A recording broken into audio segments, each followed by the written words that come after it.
Sunday Bible study, and we do cover the greatest sacrifice ever, God coming in the flesh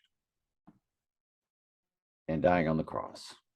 All right, and at the ninth hour, Jesus cried with a loud voice, saying, Eloi, Eloi, lama sabachthani,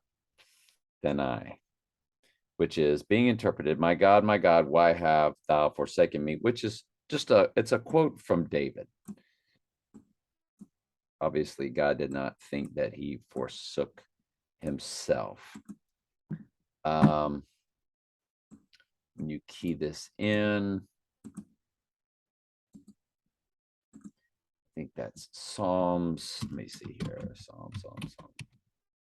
Did David write Psalms?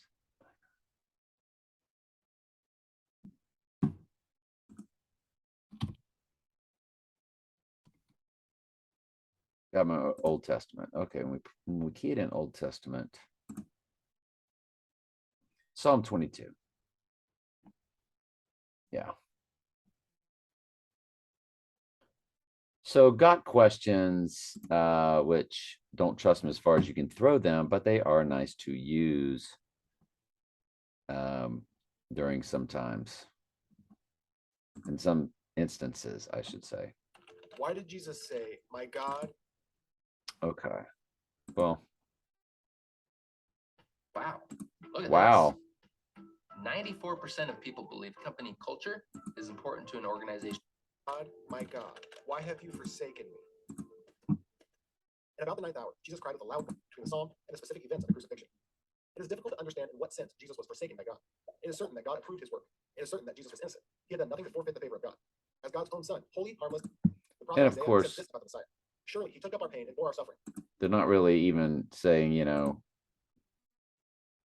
that Jesus was God in the flesh, which. The punishment that brought us peace was on him, and by his wounds we are healed. Jesus redeemed us, and he died in our place on our account. Okay. Part of why Jesus said, Are you "My going to God, get my to God, any why of have the you forsaken me?" hardwired that answer Jesus here? experienced in that terrible hour. The suffering he endured was due to us, and it is that suffering by which we can be saved from eternal death. In those awful moments, has placed the sins of the world on his son. And Jesus, for a time, felt the desolation of being unconscious of his Father's presence. He sinned who knew no sin, so that in him we might become the righteousness of God. My God, why have you forsaken me? It could be that Jesus' intent in quoting Psalm 22:1 was to point his hearers to that psalm. So he's pointing us to that psalm. Okay, I like it. Volume's not up very loud, is it? Read Psalm 22, they would no doubt see the many fulfilled prophecies included in that Psalm of David. Even while experiencing the agony of the cross, Jesus was teaching the crowds and proving yet again that he was the Messiah who fulfilled the scriptures. Got questions? Anyway.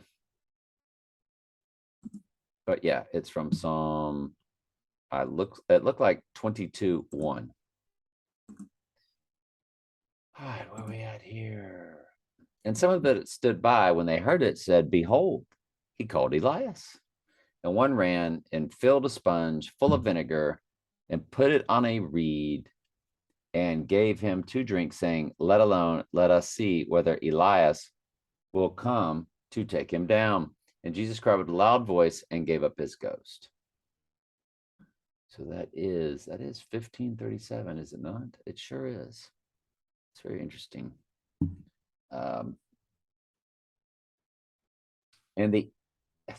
Sorry, I didn't mean to talk out loud to myself, but yeah, 1537.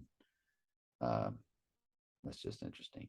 And the veil of the temple was rent in twain from the top to the bottom.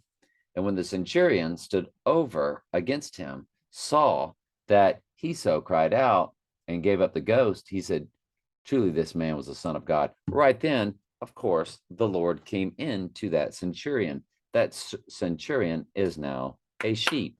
He got the call. That wasn't like his own free will decision that gave him that wisdom. There were also women looking on afar off, among whom was Mary Magdalene and Mary, the mother of James. Sorry, had a glitch. Mary, mother of James, and the less of Joseph and Salome, who also, when he was in Galilee, followed him and ministered unto him, and many other women which came up with him unto Jerusalem. And now when the evening was come, it says even, but that means evening in the 1500s King's English, because it was the preparation, that is the day before the Sabbath. Joseph of Arimathea, an honorable counselor, which also waited for the kingdom of God, came and went in boldly unto Pilate and craved the body of Jesus.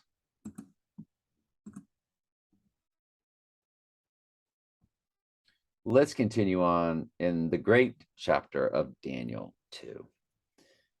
But as for me, this secret is not revealed to me for any human wisdom that I have more than any of the other living people on this earth, but for their sakes, that they shall make known the interpretation to you, O King, and that it was given to me so that you might know the thoughts that were placed upon your heart.